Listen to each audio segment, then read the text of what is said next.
We are a country that is governed by laws. Everything we do is within that framework. A government simply operates to mobilize resources from the citizens of Kenya, and to mobilize those resources, it has two avenues. One is taxation, which is the primary one, and the other is debt, which is simply supposed to be a top-up. Now, our 2010 Constitution and subsequent Public Finance Management Act anchored financial controls on our resources. Those financial controls are law. In other words, you are not supposed to breach those provisions. But what happened from 2013 when the law became active?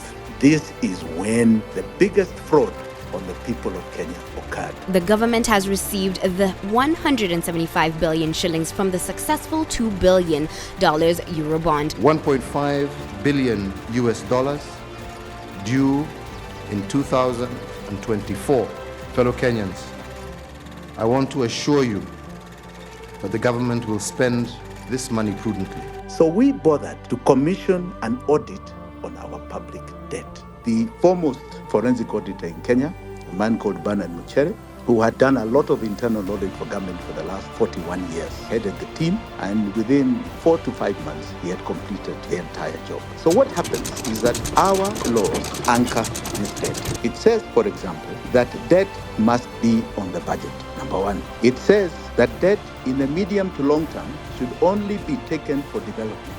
Number two, it says that you cannot borrow for recurrent expenditure. In other words, you can't pay for any other expenditure other than development. And then it says, number three, that if you want to borrow because you have cash flow problems, you can, but it must be within 1 year and it must be paid within that 1 year. And on top of that, it gives a maximum, a ceiling. It can only be a maximum of 5% of the total audited tax revenue returns of the previous financial year. So if you collected 2 trillion in tax revenue, then 5% means that you cannot take more than 100 billion. It also goes further to say that is expected to be an overdraft at CBK. Now, that is the basis of our laws. One other provision says there is the consolidated fund where all our revenue must be put in. So whether it's tax revenue, whether it is debt revenue, it must be put in one simple fund called the consolidated fund, one account, nothing else. So where did the rain start beating us?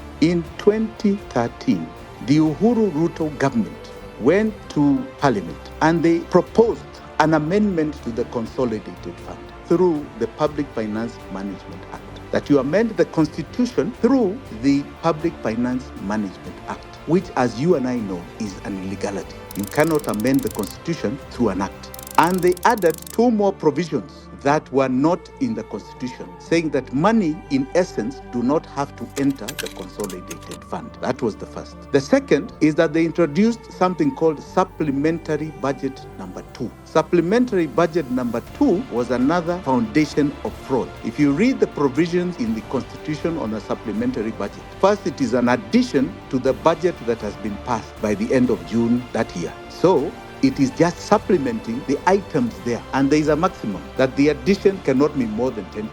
Now here, in Supplementary 2, they suddenly decided they're introducing something called a new budget with the new projects that were not in the previous budget passed in the appropriations of that June. So this is where the fraud began. So money started being borrowed that were not on the budget. Before pricing, the bond received a 500% oversubscription amounting to 769 billion shillings, compared with the original target of 131.2 billion shillings. The issue received 500% oversubscription to the tune of about 8.8 billion US dollars, compared with the figure of 1.5 billion that we were looking for. Ladies and gentlemen, that cash is now deposited in our Kenyan account. Money started going into accounts that were not the Consolidated Fund. The Controller of Budget, Agnes Odhiambo, said the money from the Eurobond was deposited in an offshore account over which she had no power. The proceeds of the sovereign bond were deposited in a special account to which the Controller of Budget, not a signatory, Odhiambo also disclosed that part of the Eurobond had been received, but Treasury has not been clear on what the money has been used for.